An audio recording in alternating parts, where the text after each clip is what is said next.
Hey guys, welcome back to another episode of Ask Marc. It's been a few weeks since we had you on. You were down in New York and we were all in San Francisco last week, so we didn't get to post anything last week. And Eduardo kindly stepped in for you the week before, so big thanks to him. Actually, yeah, it's good to be back. We did some press events in New York, and then we went to GDC in San Fran. So getting the game out there and starting to rock with this. Yeah, well, coming up in the second beta this weekend, so people are pretty excited. We got some really good feedback from the first one, so keep it coming, guys. We love it, and watch your email for your invitation into the next one if you're selected. But getting off topic, let's get made into these questions here. So Steve SR1 asks, are you considering bringing back the canyons? Great question. It's actually something that is. There's a little sparkle in our eye when we think about it in design meetings and speaking of scoping. It's definitely something we've talked about. It's definitely something we're looking at. It's something that Ed's team will have to probably take under their wings and spend a lot of time. But those canyons were very popular, and it's definitely on our hit list if we're looking at future packs to expand our world. Yeah, I would like to see some canyon drifts coming. That would be. That was always one of my favorite modes. For sure. It was tough, but it was fun. You're right on the edge, and then you're hitting the guardrail and almost off. It was a pretty good mode. Yeah, it was fun. Okay, this next one is from JJ Hoops 023. He says, when you say that you will keep making additions, does that mean you'll be adding in maps from other NFS games like Underground and Undercover? It's another good question. It's related a little bit to the first one. Yeah. So much like the cannons, much like Pro Street Tracks, we're looking at everything. We're looking at what made Underground 2, what were the most powerful sections of the world. So we're really, basically, if it's a hit Need for Speed, we're looking at what the fans were loving about that game, and we're trying to bring back the most important parts of the world. So from the canyons to wicked tracks and wicked parts of like Pro Street. The epic track, the track through Chinatown in the first Underground, like that was my favorite. Like the back alley. Yeah. So it's parts like that where we'll get, look how excited we get. Our fans will get just as excited. So parts like that, Ed and his team are looking at, and it takes a huge amount of effort. But a game like Need for Speed World, we're going to be expanding it for years to come. So it's a perfect candidate to keep expanding modes, expanding parts of the world, and really taking those key sections and bringing it into the world. Cool. Next question is from KZR NFS, and he says, the next thing I'm interested is the tuning. How deep do you plan it to be? He says that his favorite tuning was from Underground 2, which had everything, including the the trunk customizations and the neon lights and everything, and the spinners. Said it was easy to use, a lot of depth to it. Maybe you can speak to it and how we're going to do the tuning. So from a comparison point, from a design side, we want to hit the comparison exactly like he said. We want it easy to use, but with a lot of depth. So anybody can use it, but for the hardcore guys that are going in there, the guys who understand it can really have a lot of fun. A game like World Again gives us a lot of expandability over the years. The system that I've seen our designers start to plan out is immense. It's huge.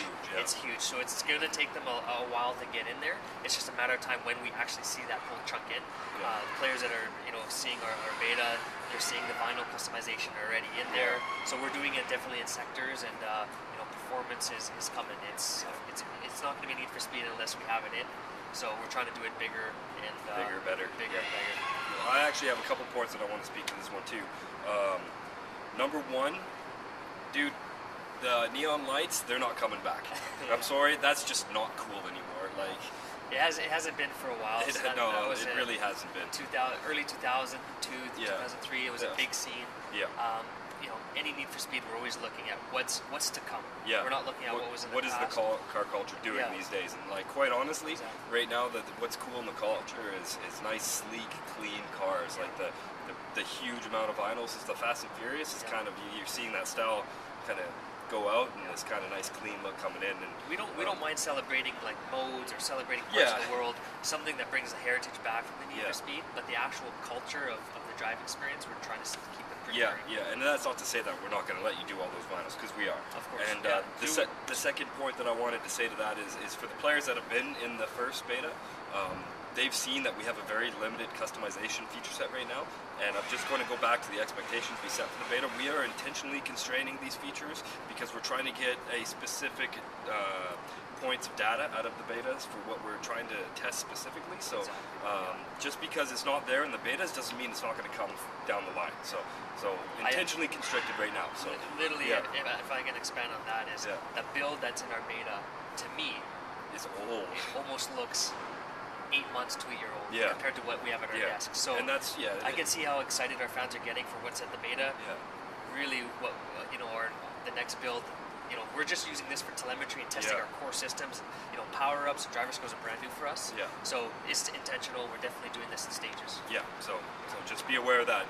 What you guys are seeing in beta is not what we're going to launch with. So, okay, next question is Omar 6000. He says, when is the game going to be released? Is there a finalized date? Which is kind of cool because we were just talking about that. So as we go through all our technical tests and all our betas, and we're doing multiple betas all the way through to launch, we're really analyzing where we're at, how stable everything is, what are the fans loving, what are they having problems with. We're trying to fix those as fast as we can. We know 100% that the game's coming this summer. Summer 2010. Summer 2010. That's all we're going to release right now. Depending on how our betas go, it might shift it up a bit, it might shift it back a bit, but it's for sure in that window of summer. It's especially true, like, if the community comes back and they sit and we get like one really good key piece of feedback that a lot of people are saying, we might be like, hey, let's get that in for launch. Like, that's a really cool feature. Let's do that. So, like I said, your feedback's really going to define what the game's going to be. For sure.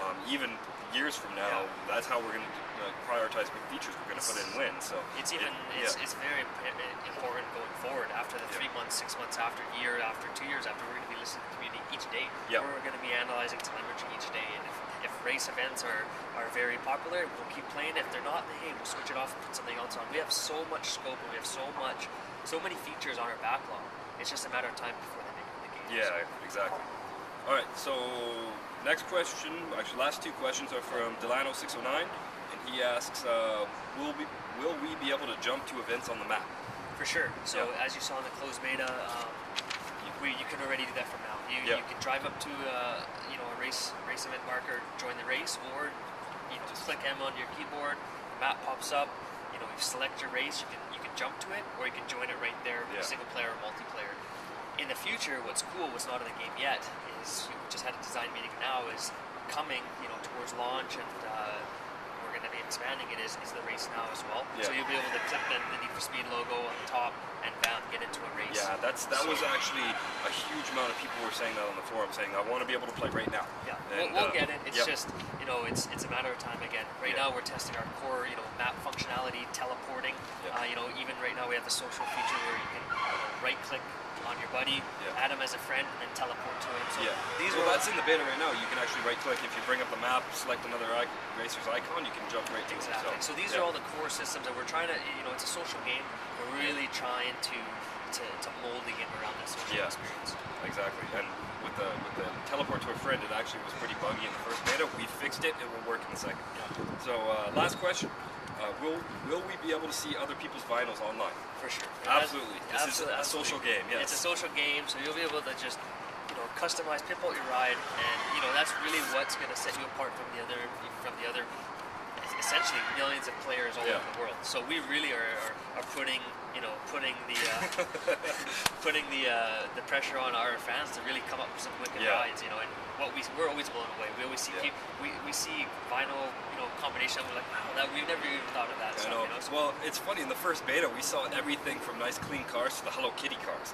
So we've seen everything. There's actually a huge thread on the forums right now of everybody just submit your car that you made, and there's some interesting cars out there. We got to give a shout out to the guy or girl who made that Hello Kitty car. And our whole office was like smiling. We came in on that Saturday that we had a family friends day when we were at beta, and we saw that Hello Kitty car, and it just made our days. It was pretty funny.